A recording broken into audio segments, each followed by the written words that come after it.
Chapter 4. Mr. Griggs the Tailor. Something had changed in the tailor shop. First off, it was quiet. It appeared empty, too. It felt so eerie, little hairs on my arms began to prickle and stand up all on their own. Mr. Griggs was nowhere in sight. That wasn't like him. The busy tailor was almost always at work, rarely stopping even to eat during the day. Folks don't pay me to put grease on their jackets, he once told me with a hearty laugh. I leave that to them. Mr. Griggs was devoted to his trade. He liked to greet his customers fresh and pleasant like, even if he'd already seen them twice since breakfast. He treated me the same way. "Eel, how nice to see you," he'd say each evening. "Dear boy, I've made a fearful mess for you to sweep up today." Now, as my eyes grew used to the shadows, I saw that the shop wasn't deserted after all. 5-year-old Bernie and his sister Betsy, 2 years older, were there. Bernie and Betsy were usually as rambunctious as kittens, but here they were, posed as prim and stiff as a little gentleman and miss on the chairs reserved for customers. I had an odd feeling looking at them, a stab of memory. They reminded me of a time when I'd hoped that if I was extra, extra good and didn't move a muscle, I could keep something bad from happening. Bernie's face had streaks of dirt and tears on it. Betsy had her hands tucked under her. Her black and white runt of a dog lay curled by her chair. Dilly swished her tail lazy-like when she spotted me, but even she was being extra well behaved. Most days she'd jump up and twirl like a spinning top. Mr. Griggs sometimes called her Silly Dilly. "Where's my welcome, Dilly girl?" he'd like to say. Dilly had followed Mr. Griggs home from Piccadilly Circus one day. We figured she'd come into the city on a farmer's cart and gotten separated from her master in that great bustling intersection, which was always packed with horses, carts, and crowds. "Poor wee pup! How could I resist bringing her home to Betsy?" Mr. Griggs said. He was convinced that Dilly was the smartest dog in London. If I hadn't picked her up, I don't doubt she would have found her way back to the farm she was born on. But now she loves us too much to go anywhere. Ain't that right, Miss Piccadilly? I'd almost made the mistake of pointing out that if Dilly had had such a keen sense of direction, she wouldn't have gotten lost in the first place. Not everyone in London took kindly to dogs as pets, but Dilly's family treated her like royalty. She was especially fond of sausage rolls. I even found myself buying one for her sometimes. I'd feed it to her in small bits, which drove her so crazy she'd sit at my feet, throw up her muzzle to the sky, and howl. I went over and scratched behind Dilly's soft ears. In a low voice, I asked Betsy, "So where's your father, then?" "Pa ain't feelin' well," Betsy whispered. "Mum says I should tell everyone that he begs you to please return another day." I couldn't do that. I needed to talk to Mr. Griggs now. If he didn't speak up for me in the next hour, I might find myself sleeping in an upturned boat by the side of the Thames tonight.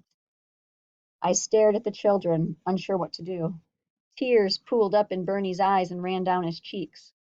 He thrust his fist against his face as if trying to make them stop. I looked to Betsy. Was it something he ate? She nodded, swallowing hard. "Pa's stomach hurt something awful and he's real thirsty." I frowned. It might be nothing. Stomach upsets were to be expected, especially in summer. Maybe I could just slip upstairs for a quick word.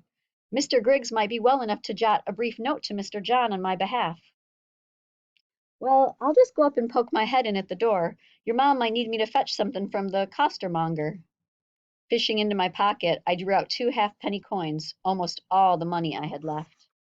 "I saw an Italian iceman in his cart on the corner of Berwick Street. Go on and get yourselves a lemon ice." Betsy and Bernie sprang up, grabbed the coins, and ran out, their bare feet pattering on the wooden floorboards. I made my way up the narrow staircase. It was hard to breathe. The air was stale and hot, yet for some reason a shiver ran down my spine. "It's just nerves after what happened at the Lion," I told myself. "Don't be daft." It might be rude to barge in like this, but if I lost my situation and ended up back on the street, my chances of keeping out of Fish Eye's way weren't good. I'd be no use to anyone who needed me then, no use at all. And someone did need me. The door ahead of me was slightly ajar. I gave it a gentle push with my foot. It creaked and swung open. Mrs. Griggs, a neat, plain woman with a gentle face, startled at the noise. Pardon me, Mrs. Griggs, I began. Then I stopped. I stopped for a long, terrible minute, unable to breathe or think or even understand the scene before me. What I saw was this.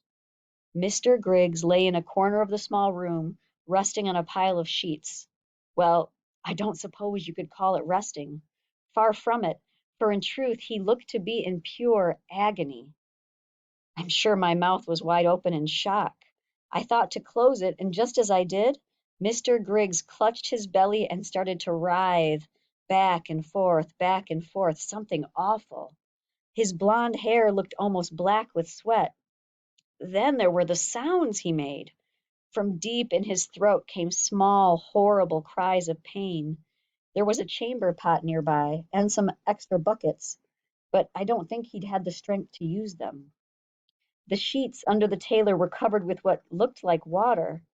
At first, I figured Mrs. Griggs had tried to cool off his fever, but then I saw that it wasn't water at all, but strange masses of tiny white particles like rice. Something pricked at the back of my mind. White particles. White particles. I'd heard something about them before, somewhere. But what? "Oh, Eel, lad, you oughtn't be here. Didn't Betsy tell you?" Mrs. Griggs said in a fierce, urgent whisper. "He's been exploding. The pain. I sent the children downstairs. You go too. Go now." "Mrs. Griggs, do you need anything?" She stared at me helplessly, as if I'd spoken in a foreign language. "Don't you understand?" she hissed softly. "There's nothing you can do." Her voice trailed off. Mr. Griggs cried out and she rushed over. After that she seemed to forget I was there. I swallowed hard. I thought I would throw up, and I might have if I'd stayed any longer. Instead, I left, fast. I backed out of the room and clattered down the stairway without drawing a breath. In a second, I was out into the street. I stood quivering, taking in great gasps of air that was so sticky it hardly counted as air at all. And there, right across the cobblestones, stood the Lion Brewery. I'm lost now, I thought. I'll never get my job back. There's not even any sense in going back inside. I'll have to put up with Mr. John dismissing me and hope he doesn't have me put in jail as a thief. I shouldn't be thinking of myself first, I knew, with Mr. Griggs suffering so. Then I remembered what I'd heard about those white particles. That's what came out of people when they fell sick with the cholera. Mr. Griggs had been struck down by the Blue Death.